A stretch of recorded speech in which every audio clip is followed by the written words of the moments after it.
Hi everyone, so I'm the Domestic Retrofit Programme Manager at the North East Combined Authority.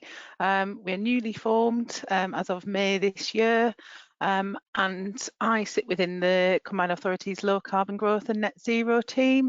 I work on both project delivery and also the kind of strategic approach to tackling retrofit at a regional level. At the moment, I'm currently leading on two separate but linked retrofit advice projects, our local energy advice demonstrator and the first phase of a one-stop shop for retrofit advice. Energy Saving Trust are procured to deliver both as our main delivery partner, and both are being delivered under the overarching brand Home Energy Advice North East. So that's kind of the majority of my time at the moment, as well as thinking more broadly about what the sector needs, kind of, as I say, at the regional North East level. Thank you so much, Laura. Lovely to have you here. Thank you for joining. So can I ask Paul, would you mind introducing yourself? Yeah, hi, I'm the head of service development for B&Q, and sort of B&Q's vision is really about making it the easiest and most sustainable place to improve your home. And my role effectively is to find services within that home improvement journey that make it easier for customers to do that. And specifically over the last couple of years, working with the EST on our energy saving service, and more recently with the Greater Manchester Combined Authorities in our partnership in having energy advice services within two of our stores, so we can look at having in-person advice sort of thing. So that's really been our sort of approach over the past couple of years. But yeah, great to be here. Thank you, Paul. Thanks for that. And so to complete the trio of jumper and shirt uniform for this webinar, I'm going to hand over to Avinash to introduce yourself, please. Thank you, Jamie. So I'm the Proposition Director at Trustmark. Trustmark is the only government-endorsed quality scheme for anything to do with home improvements, and we play a role in the wider home improvements industry, what's also called the RMI sector, but particularly have a role in the area of retrofit and supporting that. And the areas we get involved with are around consumer protection. We run a register of competent businesses that support the home improvement sector in general, particularly in retrofit. And then as a result of the work we do on government-funded retrofit, we run an assurance and data capability that enables us to support the wider industry in delivering retrofit. And latterly, we're working very closely with EST on our Green Home Finance Accelerator project to create a retrofit proposition toolkit that enables the wider industry to access retrofit.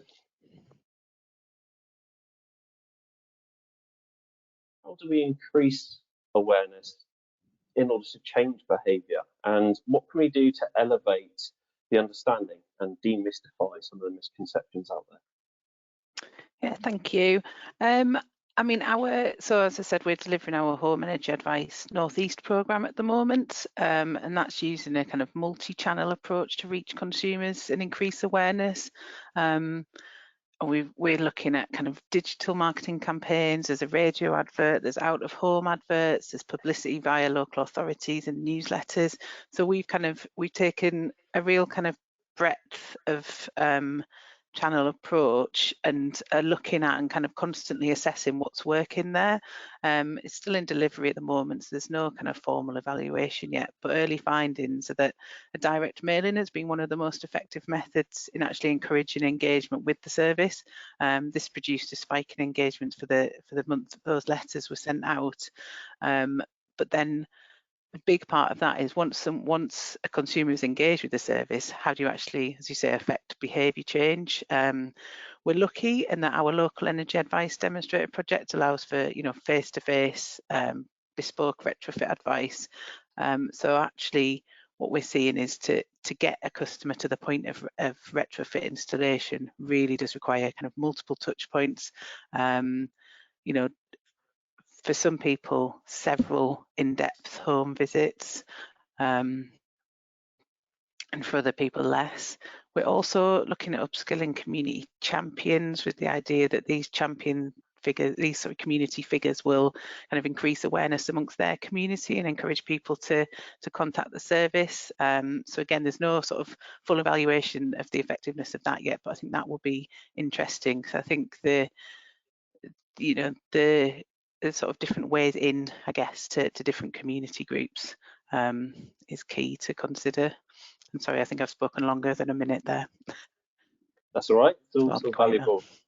No, thanks, Laura. Yeah, I think it's quite clear that a single approach isn't going to fit all. So I think you touched on some really interesting points there. I wonder if I can ask you a question, Avinash, around the language that we use. The word retrofit is used in the industry, but it's maybe slightly misunderstood, or not fully. The public don't generally think about the home as being something they need to retrofit. So do we need to change the language? I think that's a very good point, Jamie. I think all the research that we've done, also in conjunction with the work we've done with EST, suggests that retrofit is not a well understood word and actually doesn't mean anything to many people in their day-to-day lives. They think about their homes in the context of either improving a home, doing an extension to their home, or refurbishing their home. So the more we engage consumers with the language that they understand, choose one of those phrases, home improvement, home refurbishment, or extension, or something to that extent, the more then we are able to embed what we are trying to do by way of energy efficiency and introducing low carbon into their everyday lives. The other thing I'd say is within the language that we use with the industry, with consumers, we should be following where they spend their money. So they spend their money, and Paul will know this from the work at B&Q. On average, the RMI they are spending on renovations and maintenance in homes is about £39 billion a year. So the more we connect the language with the things that they're doing on a regular basis, the more likely we are able to have uptake in what we really want to do, which is make homes warmer, more healthy, and have a lower carbon footprint. I think that's a really interesting point around linking perhaps the bigger ticket items, or those retrofit items, as we might term them, to everyday spending and home maintenance. I think that's a really, really interesting point. And you very neatly led me on to the question that I had for Paul. Obviously, very much probably the go-to name for home improvements in the UK sort of consumer market. So be interested to hear from you. Obviously, bespoke advice is important, but what sort of role do you feel bespoke advice plays in this? Yeah, I think just bespoke advice versus blanket advice. Personalized information, tailored practical solutions, are highly beneficial to consumers, both in terms of sort of addressing those specific needs and concerns, and also importantly building confidence into taking action, feeling that it has a meaning to them and their home personally. Those homes are a very emotive place. We've had a energy saving advice service now, sort of remote based one online for 2 years, and in 2 stores in Manchester for about 9 months now. And the feedback overwhelmingly of those that go through it is positive through the NPS at the end of it. So we absolutely see that. The challenge and the key step is helping the customer translate that into taking action, and doing that in the most frictionless manner possible. And importantly, we see currently at the moment, the majority of those customers are probably taking action in those low cost measures. So those things that they can do through a home improvement retailer, rather than those bigger, more fabric measures at the moment. We're definitely seeing, over a quarter of those customers that we can track. So we know that the number's definitely higher of those customers that choose to do it outside of B&Q, sort of taking action. And I think importantly, there's also a point to recognise that you've got people who will want that whole home bespoke advice, and the people that will want to move straight towards the solution because they've done that individual sort of advice or research in a different manner. Yeah, great point. I think that kind of end-to-end journey is something that's now becoming something that organisations are very interested in offering or looking into, and helping people. I think frictionless is a great word, because it's probably not the first thing people think about when they wake up in the morning, and when they are ready to think about improving their home, I think all of us in the industry need to find ways to make that as easy as possible for them and as trustworthy as possible. So I think that's an excellent point. And so we kind of draw to the close on the communication side of our panel discussion today, but we've finished each section with a big idea as such. So the big question is, how do we create demand? Because actually there is, as we've heard already, there are some fantastic services in place, but how do we get people interested in wanting to retrofit the home in the first place? So if I could maybe come to you, Laura, first, and get your thoughts on that. Yeah, thank you. And I think this, this relates a lot to what Paul and Avinash were saying. I think around building trust, and that's what our kind of one-stop shop here in the Northeast is aiming to do, just kind of build trust, offer a single point of contact for kind of impartial advice. I think the impartiality is a key thing for consumers, and as part of the services, we do offer that end-to-end journey for the able to pay market as well, and I think that's important to actually, I think a lot of people, even if they have a kind of a bit of an understanding of retrofit and know that they want to do something, it's quite a daunting prospect. So I think actually having, a combined authority or local authority kind of led impartial service that can be trusted, that offers kind of everything at all steps, all points on the steps, is useful. I think on a wider scale, I think there's a strong need for a national kind of government-backed comms campaign focused on retrofit. And I think the language used in that, like Avinash touched on, is really important, because lots of people understand insulation but don't understand the word retrofit. But I think that is kind of key, sort of highlighting the need for it, dispelling myths about it. There's lots of kind of horror stories about heat pumps that people will have heard, and actually kind of focusing on the benefits to consumers in terms of secure, affordable energy. I'd say the angle that we come at it from the Combined Authority is very much kind of tackling fuel poverty, but I do think the kind of rolling it up with more general home upgrades is a really interesting approach to think about as well. So yeah, I think that absolutely needs people to see that, sort of government, central government and local governments are saying, this is needed and this is beneficial for you, and there is support out there. So yeah, I think a national kind of government-backed comms campaign is needed.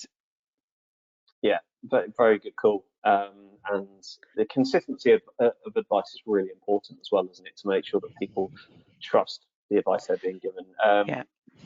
And on sort of government type note, I'll hand over to you, Avinash, for your thoughts on the big question. I guess reflecting on, building on what Laura has just said, the idea that we could get consumers to have a standardized set of information and similar language that is used will enable them to understand better what retrofit means. But I think from a consumer perspective, I think the big story that we need to tell them is what's in it for them in order for them to make the improvements. And it might be for certain groups of people, they want to have low energy bills. For some people, it might be about wanting to make a better, leave a better legacy for their children, grandchildren, etc. as part of the environment.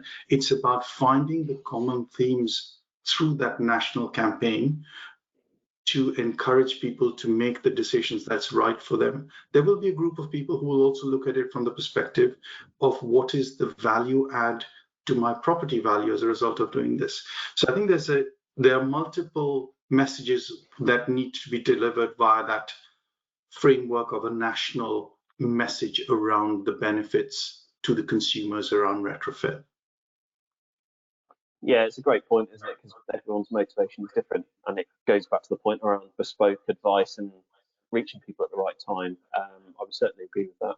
And Paul, obviously, you've been running the energy saving service for some time. I'm sure we've got some thoughts on how we can maybe create more demand. I think we could all probably use the rest of this call actually to just talk about this one particular topic, if I'm really honest with you. So look, I think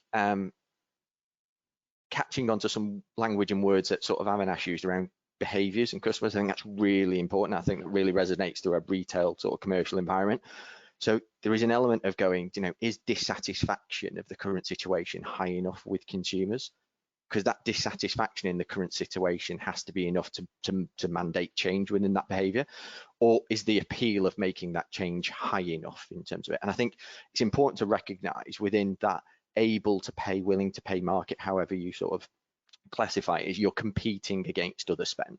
So you're competing also against emotional projects. So having a kitchen put in, buying a car, going on holiday, have quite some gratification in terms of spending your money in those areas. So how do you compete with people foregoing those in order to spend in other areas? And that's a bit of a challenge. So look, that will come from a combination of mandating and incentivization. But I think moving people from probably the very beginning to heat pumps in that one big step is quite a piece for us to do. And I think from a retail perspective and where my head's at, it's about building groundswell and inertia, and really how do we use those smaller, easier elements of change as a gateway into next steps, but also to help people feel empowered and educated. By doing it yourself, you start to then think about what else can I learn in that space. So I think that helps move people in and forward. And then the one other bit that I sort of thought about, and whether you like it or not, that things like social media are really big, and you look at things that are trends and things that are big. So you take paneling now, started as a trend and as a viral thing on social media. It's like, how do we potentially get into creating the same thing with energy saving and energy efficiency upgrades, that it becomes aspirational and a fear of missing out sort of starts to get attached to it? Yeah, that's a really interesting point. And the idea that retrofit measures can become part of general parlance is something that I think we'd all like to get to, because then it becomes more just what we need to do, and it becomes less of something that we've got to compete with other pressures, like you say, the new kitchen or holidays. It just becomes something that we also want to do. And it's not an easy thing. I think you're right, Paul.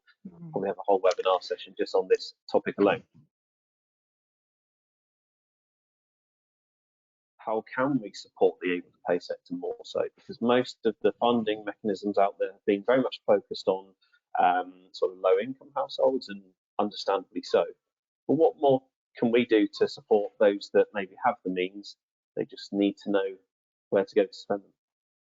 Yeah, I think probably starting at simplification. I think keeping it as easy as possible, whether it be through language or, as we talked about, through the end-to-end journey, and sort of making sure that we don't put barriers and objects in people's way to go through it. I think importantly, long-term policy, and I think you used the word before, Jamie, like consistency.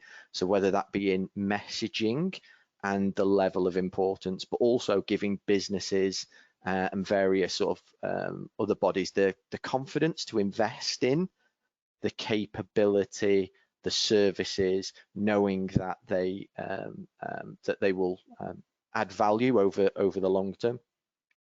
And then ultimately, you've got to drive demand into that. So education and awareness, that regular drumbeat across every channel, hand in hand with not just led by government, but hand in hand with private sector. As we sort of say, I'm not sure currently people see this as important enough, and possibly feel like it's someone else's job to do. They feel it's like someone else is to deliver for them. I think we've got to change that behaviour. Yeah, I think that's a great point. And we've seen a lot of interest in solar panels over the last year or two, and that's partly because you can see when the neighbours have them on the roof, and you start talking about them, and people understand more about that technology because they're very visible. I think we need to be able to get people more connected with the type of measures that people are implementing in the homes and the good news stories that are coming out. So I would agree. So the next one is a slightly different focus, but Laura, I wonder, what funding models do you think would support retrofit for social housing more so? Yeah, I mean, obviously the sort of new Warm Homes Social Fund has just been released very recently. And although this fund, you know, there's some welcome improvements there which are intended to kind of lessen the burden on social housing landlords compared to the previous SHDF grants. Fundamentally, it's still a continuation of a kind of competitive short-term funding regime, unrealistic bidding timeframe. So what I would say social housing landlords would benefit from more significantly in terms of funding with long-term certainty of funding. And if that was there, retrofit could then be sort of properly built into capital programs. Local authorities teams could kind of be, you know, could build internal retrofit teams kind of confidently. As a consequence, strengthen the local supply chain, who'd also benefit from this certainty. So I think the big thing is kind of moving away from these kind of competitive short-term grant schemes, all with slightly different requirements as well. I mean, thinking slightly differently, I think the focus on kind of tenure and income specific funding grants make it difficult to take a kind of comprehensive place-based approach. And actually, I'd suggest a move away from kind of funding models which are tenure specific and actually ones that allow for kind of full coverage of an area. And, you know, at the moment, there's kind of a small proportion of different tenures are permitted as kind of infills in current grant schemes, but actually that just makes it very difficult to, you know, for kind of local authorities, regional authorities to take a kind of comprehensive approach that, you know, we could be looking at kind of you know, really kind of retrofit scale if that kind of requirement was removed, I think, from funding. Yeah, and one of the words that you used there, which I'm surprised you haven't used until now, which I think is really relevant, is certainty. And it is difficult in an evolving market to always give certainty, but that goes alongside consistency and trust, and the idea that the advice people are getting and the funding that's available is going to be there with that long-term view. I completely agree with that. And so kind of moving it slightly outside of that context, Avinash, I wonder what your views are on what the government can do to financially support consumers and landlords.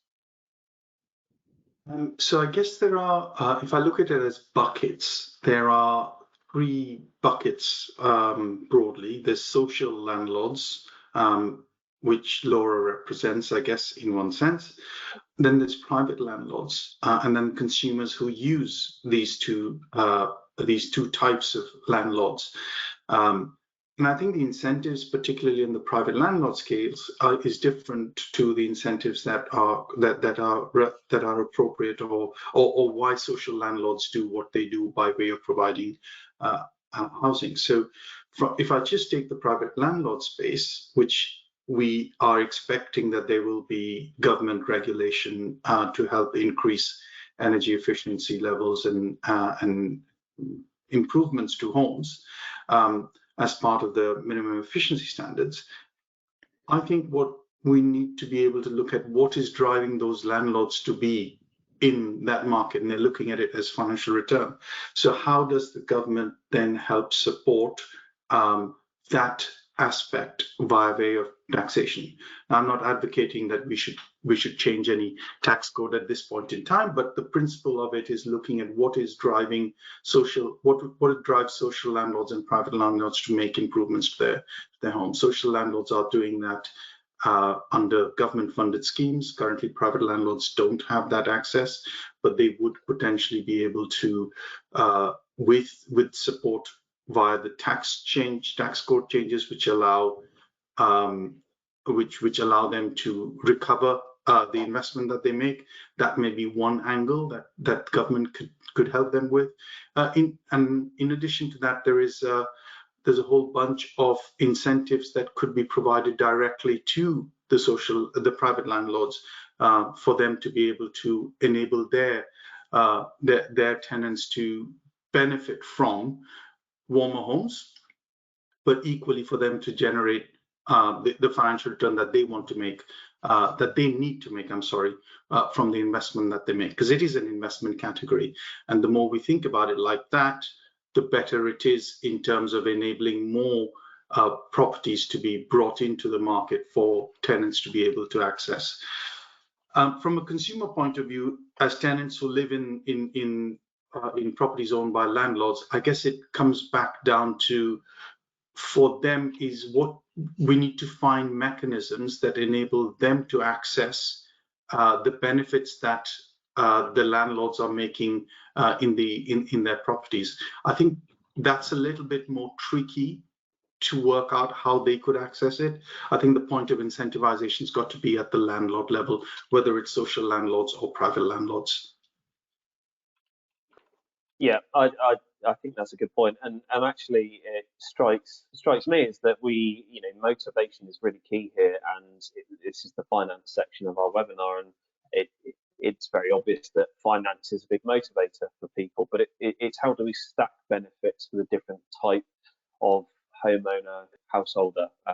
It's about stacking those benefits alongside finance to make that business case for improving the home more compelling.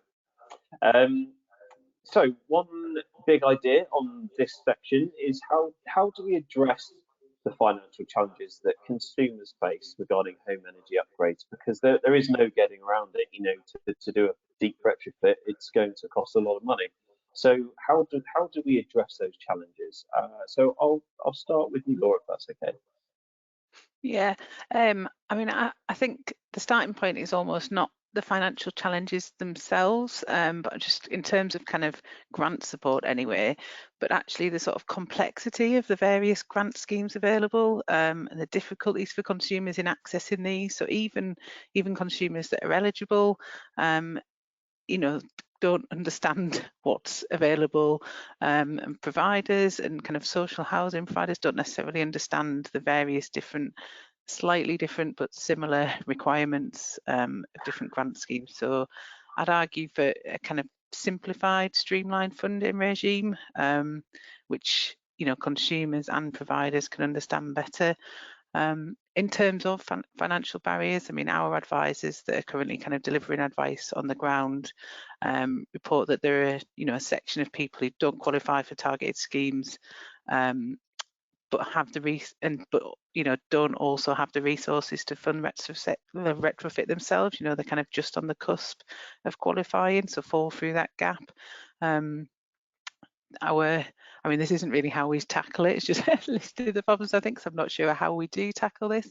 But I think one thing that's come out of our work as well is that, those most at risk or kind of experiencing fuel poverty most deeply, and those who would benefit most from energy efficiency measures, are also the people that are kind of least in a position to consider retrofit, because they're focused on much more immediate issues, how to put the next meal on the table, and actually advisors are working through lots of other kind of issues before that it can even kind of get to the conversation of retrofit and kind of long-term benefits, because they're dealing with sort of short-term issues.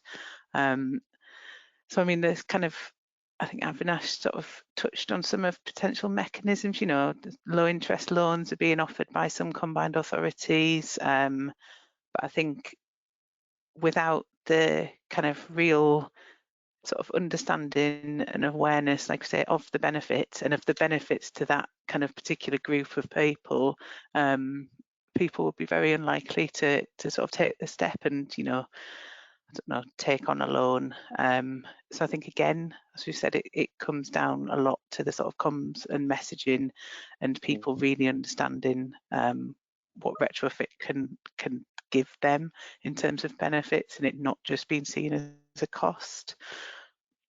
Yeah, I think standing out amongst all the competing priorities we have to deal with in life is a really salient point, and simplicity is a good thing as far as I'm concerned from a consumer point of view.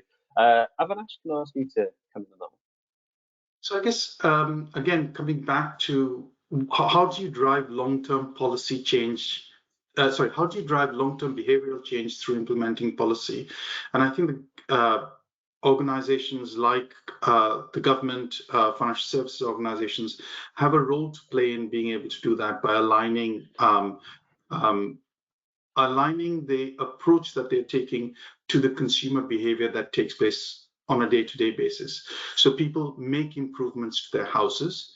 We know that things like the new building regs encourage, when it comes to planning extensions or improvements that require planning permission, you have to adhere to certain guidelines around energy efficiency and ventilation standards, for example.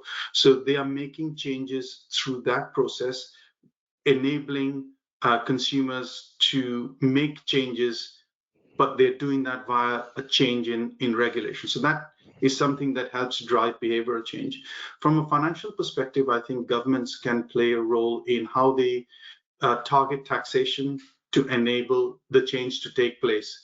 So it might be taking examples of how the US has done it at a property tax level that could potentially help drive change. Now, our model in the UK is different, but when you talk about things like property-linked finance, which we might come to later on, the angle there is very much around how local governments can make change take place. I don't have the answer to that, but I think some of those things are things that some of those ideas are things that we as a country need to have an open debate and discussion about, and that will drive long-term behavioral change that we need and enable consumers to make those changes. I think incentives are necessarily short-term that will drive maybe an uptake at a point in time, but it becomes very difficult to deliver them on a sustained basis. Yeah, I would agree. And on the note of kind of consumer incentives and finance, Paul, obviously being very direct to consumer, how do you think we can address some of the financial challenges that consumers face? Yeah, look, I think both Laura and Avinash make great points. That simplified funding model sort of upfront, the point in time which consumers make sort of change. So, we know through our data that, when customers buy or sell a home, that's a point in time where they make significant changes to that property in terms of either sort of upgrades before they sell it, or when they buy it, obviously making the home that they want it to be. So how do we tie home improvement, retrofit, energy efficiency upgrades into those parts of the process, whether it be extension, upgrades, buying or selling? And I think they both make points around, you've got people who have got no discretionary spend, so there needs to be no upfront cost. It can't increase monthly spending. They also can't feel that there's a punitive payback over long periods as well. And then you've also got the customers who maybe do have that discretionary spend but are choosing to spend on other things.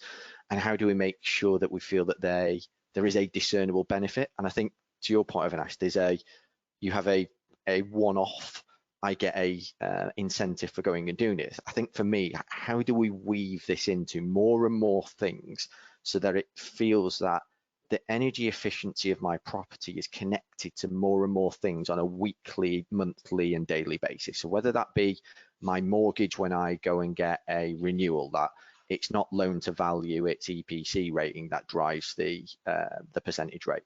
Whether it be my energy tariffs or the discount that I get on those, or whether it be the stamp duty at the point in the house or sale, or whether it be council taxes is based not upon property value.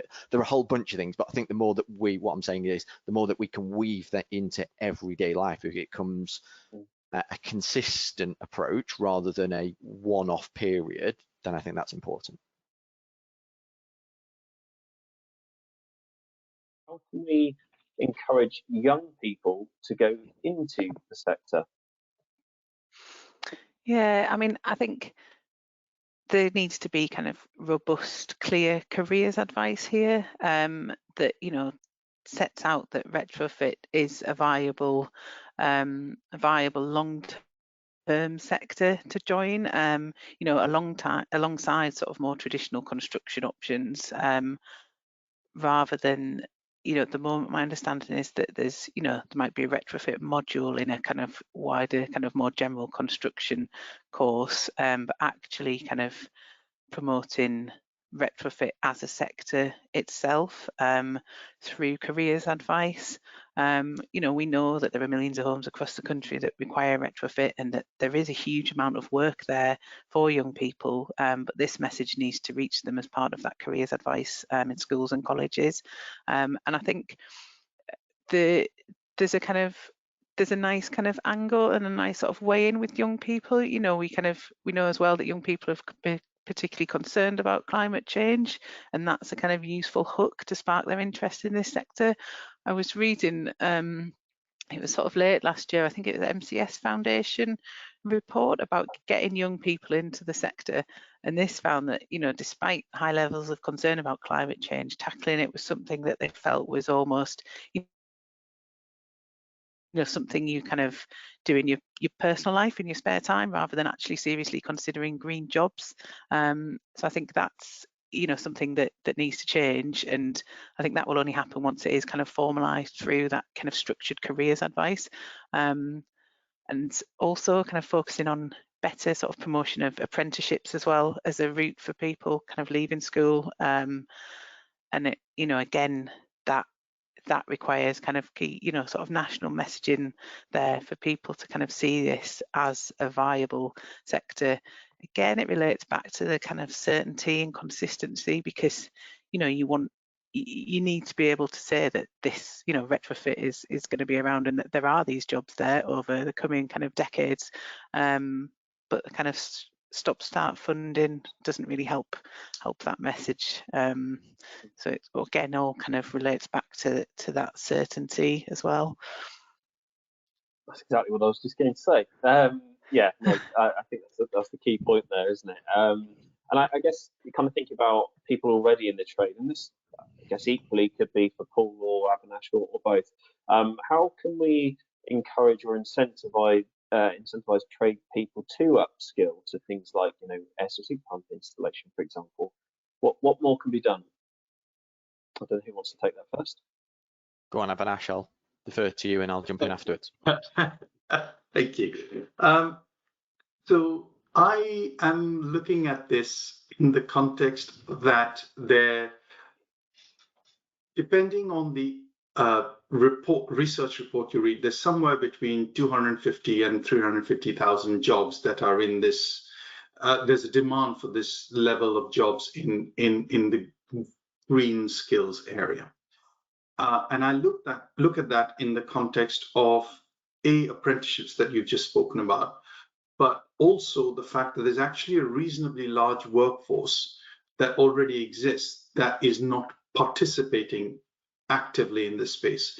So typical example I would pick on is there's 150,000 gas engineers in the UK, somewhere thereabouts. Even if we got 10% of them trained to do air source heat pumps and install air source heat pumps, you're increasing the number of people who have the ability to install air source heat pumps by about 3 or 4 times, right? So it's about thinking about how we could retrain some of the existing folks to operate in the markets that are important for us going forward. I also understand that given that we have a constrained workforce, particularly in the RMI sector, that there is a long lead time and people have big long order books. So it's not that easy for somebody to just say, right, I'm going to go and do some training to start to sell air source heat pumps, where the demand is still nascent and it's growing. But I think the principle of taking individuals who are already in and around that space and retraining them, demonstrating that there's an opportunity, is a way that you could shift behaviors.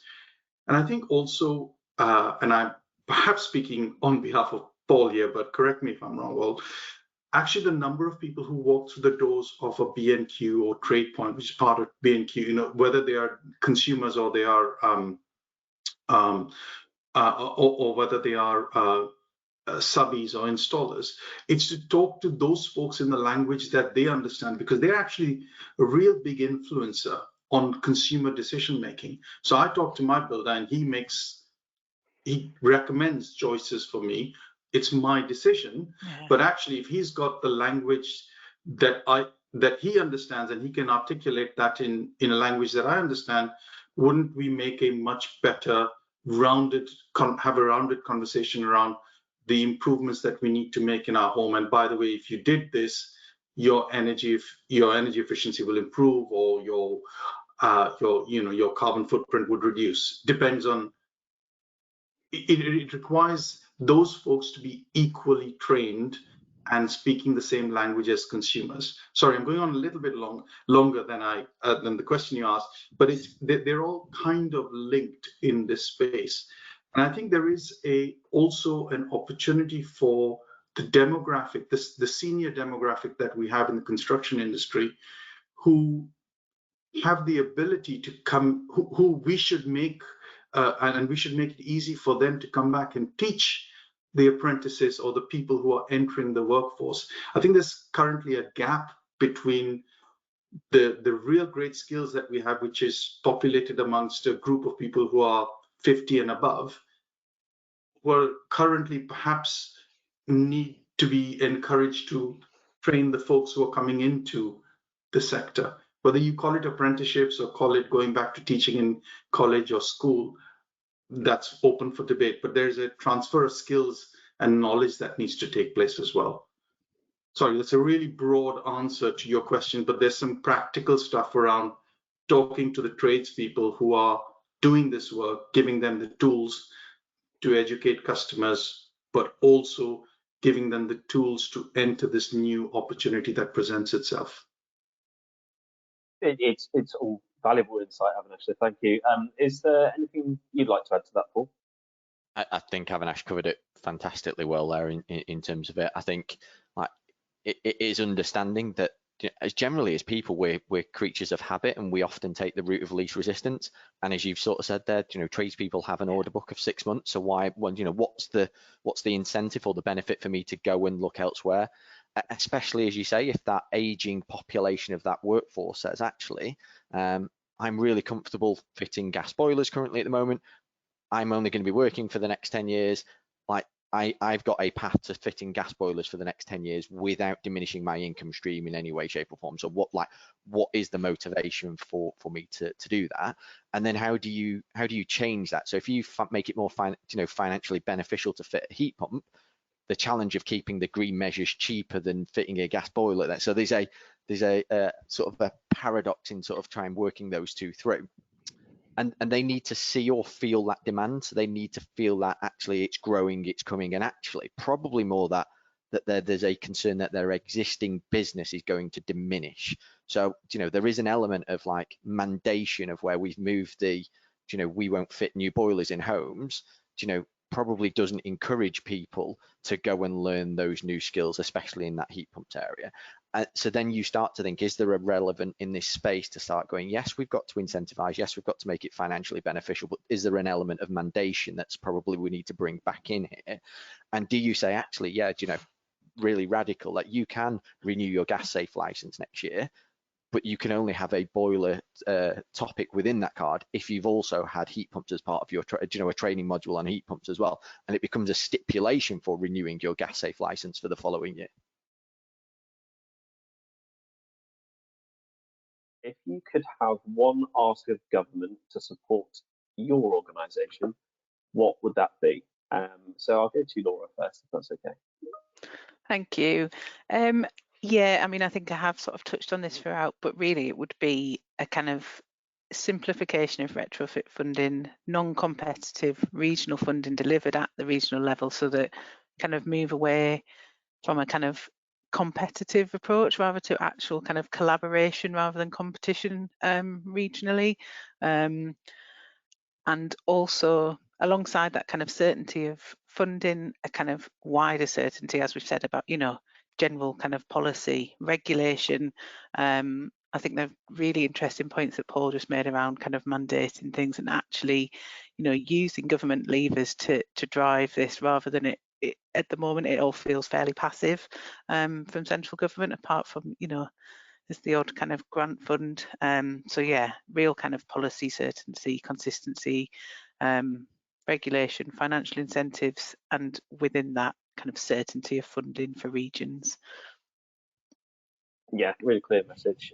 Thanks, Laura. Avinash. So from our perspective, I think a stable, certain environment that we've talked about is super helpful. I think from our perspective, also given the fact that we are the quality assurance scheme in the UK across home improvements, the fact that we are using data-driven assurance models enables the organizations that are conducting retrofit to take comfort in the fact that there is the ability to do a piece of work and have that quality assured. So developing on that theme, what we are hoping is over the longer term, we create a single repository or a repository of information that enables all homes to have all people in the industry to understand what's actually happened in a home. So National Home Improvements database would be a really good thing for all of us in the industry to benefit from, so that next time Paul sends something into a consumer who wants to improve their home, they know what's already happened in their home, and that applies to whether social housing or owner occupied or private landlord ownership as well. Thank you, Avinash. And Paul. Yeah, I think in a simple sentence, simple, consistent, exactly sort of what Laura and Avinash have talked about, with a good balance of mandating and incentivizing. But I think if there was something that the retail environment could help with, is, I think I touched on it at the very beginning, it's creating inertia, it's creating volume in small changes. We've seen where government have done in the past discounted sales on energy efficiency products, that the elasticity of those sales is very very high, whether it be on loft insulation, etc. So I think for us, we'd be really keen from a government perspective to understand, like, how could we create a campaign with funded discounts on specifically energy efficiency products, that allows us to drive, large scale groundswell of those changes. Whether that be, we've got Black Friday coming up, we know we've got Cyber Monday, and there is the whole element of green. I think it's Green Tuesday. I think like there's a small element of that in terms of could you make that a big retail commercial day that's partially fun, that really gets people engaged into doing some of those things. So I think that would probably be my ask in terms of a retail sector, that we think that for probably a fairly limited investment in reducing those prices, that you'd get a big uptake in those smaller measures. Obviously got one of those sort of tools through the EST and sort of looked at a number of different things. I think the starting place for me is it's fabulous. It's great to see a number of tech startups developing and innovating in that space. That's my primary feel. I think you can definitely already see in a very short space of time the innovation and improvements within those apps through the sort of UX and UI. So I think historically maybe weren't great, and we're starting really to see that as they start to get more volume and customers through. So I think their biggest challenge is, how do they get customers into the top of their funnel that works through, that gives them the clear data to iterate and improve as they go along. So I think that's probably how they get better, is how do we get people more into the top of that funnel. And you've already started to see that they've started to include grant eligibility checkers, finance partners, really creating that end-to-end solution for customers.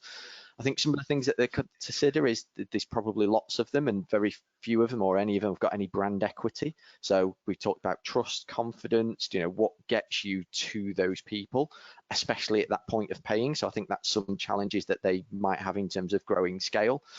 They've got a huge cost, I would surmise, in growing awareness. So if you're a new tech startup, like driving that volume into the top of the funnel, potentially is a heavy investment cost. And what's the ongoing financial viability if the action rate at the back end is low? So they've got some things to think about in terms of that commercial viability.